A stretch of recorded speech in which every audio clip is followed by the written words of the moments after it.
আসসালামু আলাইকুম রহমতুল্লাহ। বিশ্বে ডিপ্লোম্যাটদের যদি কোনো কূটনীতিকদের যদি কোনো তালিকা হয়, তাহলে সেখানে top of the topper, toppest মানে সেরাদের তালিকায় যিনি থাকবেন তিনি হলেন ভারতের এস জয়শঙ্কর। তার ধারে কাছেও কেউ থাকবেন কি না আমার সেটা নিয়ে সম্পূর্ণ ডাউট আছে, সন্দেহ আছে। কারণ তিনি যে জায়গায় যান সফলতা নিয়েই ফেরেন। তিনি ঢোকা মানে ডিপ্লোম্যাটিক ওয়েতে ওনাকে পরাস্ত করা অত সহজ নয়। ভারতের ডিপ্লোম্যাসি, কূটনীতি আজকে যে অনবদ্য জায়গায় এসে পৌঁছেছে সেটা এস জয়শঙ্করের কারণেই। স্কাই নিউজ অস্ট্রেলিয়াকে শিক্ষা দিলেন এস জয়শঙ্কর।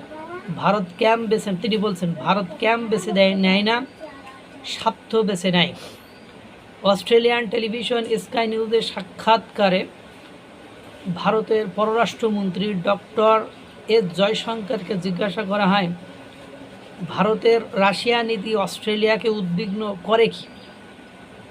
জয়শঙ্কর জবাব দেন, বিশ্ব পাকিস্তানের সঙ্গে লেনদেন করে, ভারত কি উদ্বিগ্ন হবে?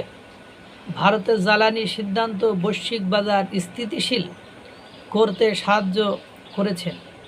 ভারত মস্কো ও কিয়েভ উভয়ের সঙ্গেই কথা বলে। তাইওয়ান প্রশ্নে তিনি বলেন, ভারত কোনো ট্রিটি অ্যালাই নয়। জয়শঙ্করের এই বক্তব্য ভারতের স্বতন্ত্র কূটনীতির প্রতিফলন, অর্থাৎ ভারত যে কারোর গোলাম বা দাস নয়, প্রয়োজনে তারা সকলের সাথে মিত্রতা গঠন করবে। যেমন আপনি দেখেন ইসরায়েলের সাথে তাদের দহরম মহরম ঘনিষ্ঠ সম্পর্ক, আবার ইরানের সাথে তাদের ব্যবসায়িক বাণিজ্যিক সম্পর্ক চরম লেভেলের। এই আশাব্যঞ্জক বা হতাশাজনক পরিবেশে এসেও আপনার ইরানকে ঔষধ সামগ্রী, খাদ্য সামগ্রী দিয়েছে যুদ্ধ পরিস্থিতির মধ্যে। অথচ দেখেন সকলেই বলতে চায় যে ইসরায়েলকে অস্ত্রশস্ত্র, গোলাবারুদ প্রোভাইড করে, সরবরাহ করে ভারত। আবার ওদিকে দেখেন সেই ইসরায়েল যাদেরকে আঘাত করে, আক্রমণ করে, তাদের সাথে কি সম্পর্ক। রাশিয়ার সাথে আপনার ভারতের দহরম মহরম সম্পর্ক, ওদিকে আবার ইউক্রেন এর সাথে দহরম মহরম সম্পর্ক। যদিও মার্কিন যুক্তরাষ্ট্রের প্রেসিডেন্ট ডোনাল্ড ট্রাম্প বলে থাকেন এটা ইউক্রেন এবং রাশিয়ার যুদ্ধ নয়, এটা ইউক্রেন এবং ভারতের যুদ্ধ। তারপরেও দেখেন ইউক্রেন কিন্তু ঠিকই ভারতের সাথে ব্যবসায়িক সম্পর্ক টিকিয়ে রেখেছে।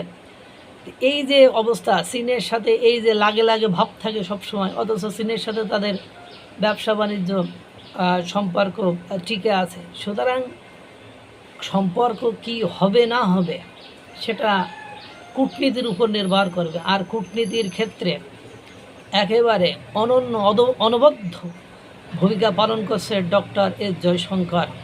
ভারতের কূটনীতি বিশ্বের সকল দেশের কূটনীতিকে ছাড়িয়ে যাচ্ছে, যেহেতু এটা জ্ঞানীগুণী মুনি ঋষিদের দেশ। এবং এস জয়শঙ্কর তার কর্মযজ্ঞ এমনভাবে চালাচ্ছে যেটি ভারতকে তার নেতৃত্বে, মানে নরেন্দ্র মোদীর নেতৃত্বে, তার নেতৃত্বে, তাদের অংশগ্রহণে, তাদের কর্মযজ্ঞে একটা সেই লেভেলের পর্যায়ে যে পৌঁছেছে। আল্লাহ তাআলা সকলকে ভালো রাখুক, সুস্থ রাখুক। আসসালামু আলাইকুম ওয়া রাহমাতুল্লাহ।